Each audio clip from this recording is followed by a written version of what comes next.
I'm an ex-national trampoline athlete who had the bright spark moment to enter for the 2024 Manchester Marathon. And during my first ever block of training this summer, I managed to injure my knee. But in a way, I'm sort of glad I did, because it taught me a whole host of things about marathon training that I otherwise would never have known about. And that's exactly what I'm going to be sharing with you in today's video. So stick around, because you might just save yourself an injury.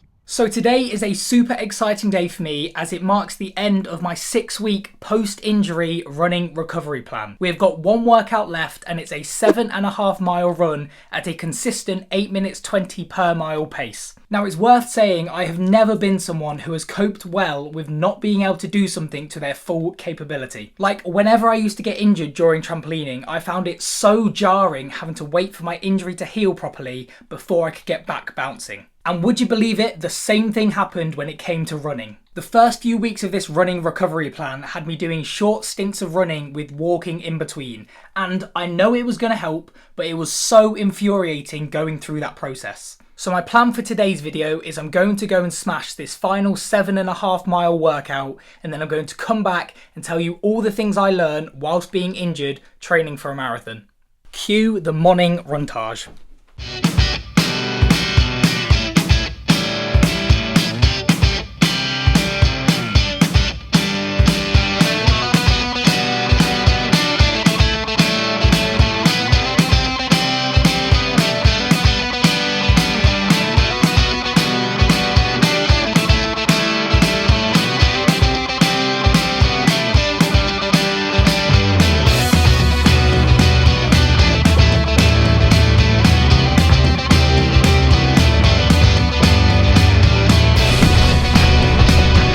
Comes the rain.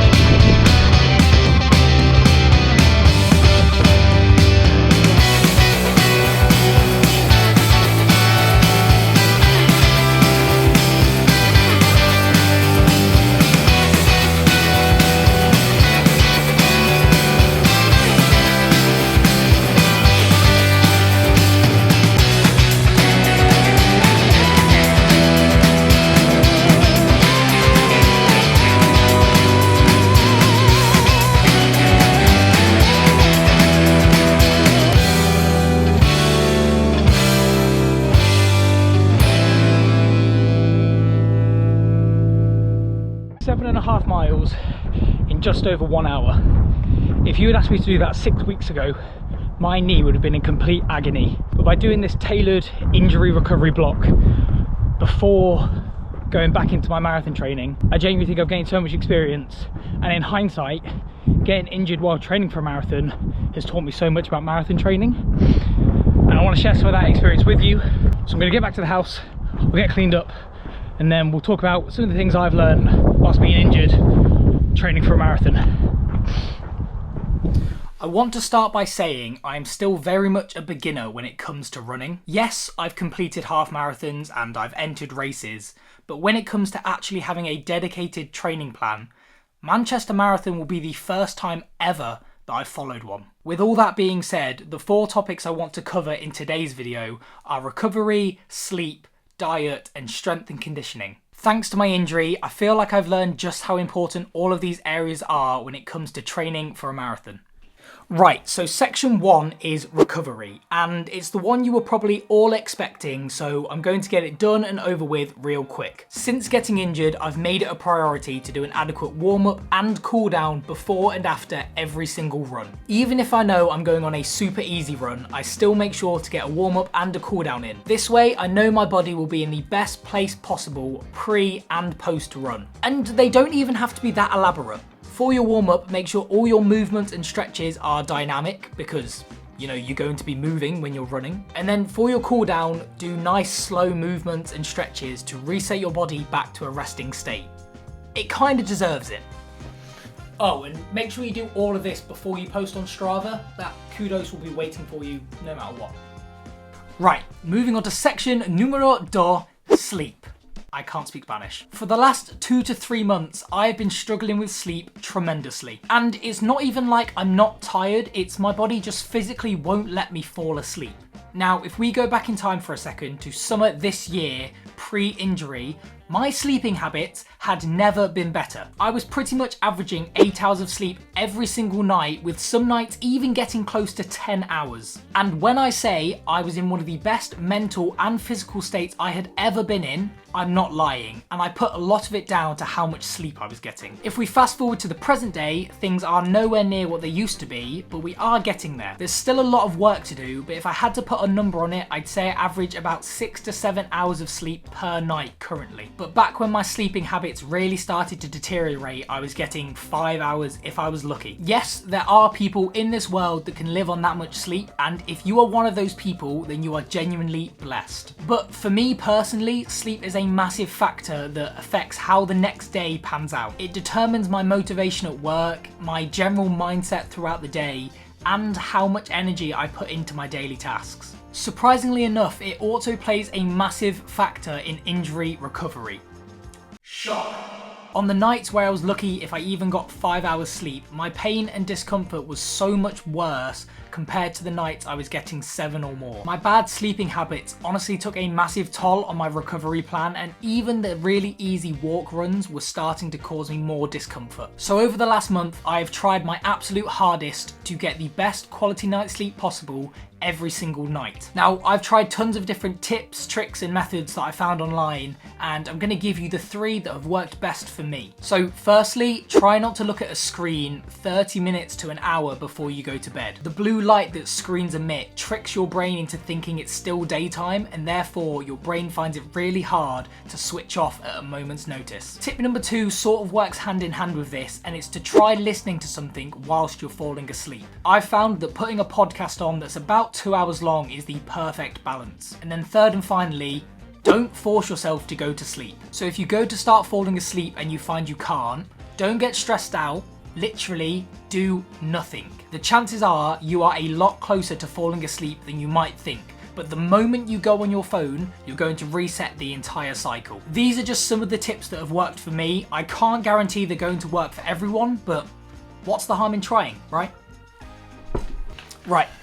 Section 3, diet. In simple terms, we get out of our bodies what we put into our bodies. So if we're eating super processed foods 24/7 and filling our bodies with complete trash, chances are we're going to feel like complete trash. Now, I do not eat a perfect diet. In fact, I have never in my life tried to stick to a diet eating plan. I don't really drink, and by that I mean it's rare if I even have one alcoholic beverage every couple of months.